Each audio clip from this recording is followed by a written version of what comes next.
நம்ம பொதுவாக வாழ்க்கைனா பெரிய அரண்மனைகளையும் வெற்றிகளையும் பற்றி பேசி பழக்கப்பட்டிருப்போம்.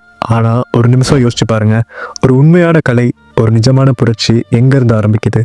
தினமும் உழைச்சி சலிக்கிற ஒளியோசை, அழுக்கு சட்டை, வியர்வையோட உப்புக்கரை, வாங்கின கடனை அடைக்க போராடுற அப்பாவோட கனவு, பெருவிரல் நீட்டி வெளியே தெரிகிற சாக்ஸ், சாதனை பட்டம் சுமக்காத மனுஷங்க, இப்படி இந்த வாழ்வியல் சேர்ந்தது தாங்க கவிதை. உலகத்தோட ஆக பெரும் காவியங்கள் எதுல இருந்து பிறக்குதுன்னு கேட்டிங்கன்னா, அது சிம்மாசனத்தில் கிடையாதுங்க. சாதாரண இயல்புள்ள மனுஷங்களோட எளிமையில் பிறக்குது.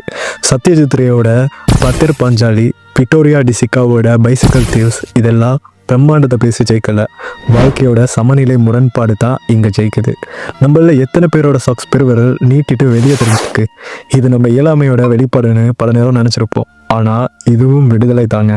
நீங்கள் எந்த உலக சினிமா பார்த்தாலும், எந்த புக் வாசித்தாலும், அது உங்களுக்கு ஒரு விதமான அடையாள சிதைவை தான் கொண்டு வரும்.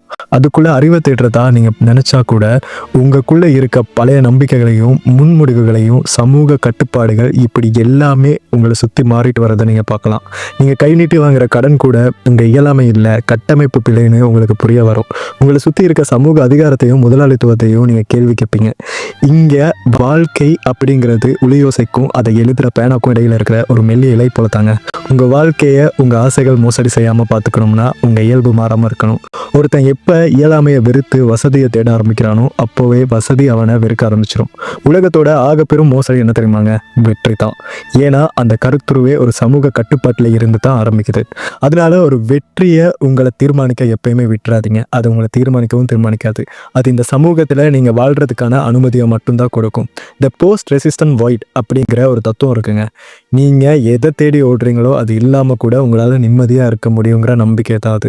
இன்றைக்கி நம்ம பேசுனது ஒரு சாதாரண மனுஷனோட எளிமை பரிதாபமாக இருக்கவே கூடாதுங்கிறது தான். பரிதாபங்கிறதே இருக்கவன் தன்னை உயர்ந்த இடத்துல வச்சுக்க பயன்படுத்துகிற ஆதிக்க சொல்லிட்டாங்க. என் கடன், என் சாக்ஸ், என் வியர்வை, இதை இந்த சமூகத்தில் பதிவு செய்ய எனக்கு சிம்மாசனம் தேவையில்லை. இந்த சிந்தனை தாங்க காவியம், புரட்சி எல்லாமே.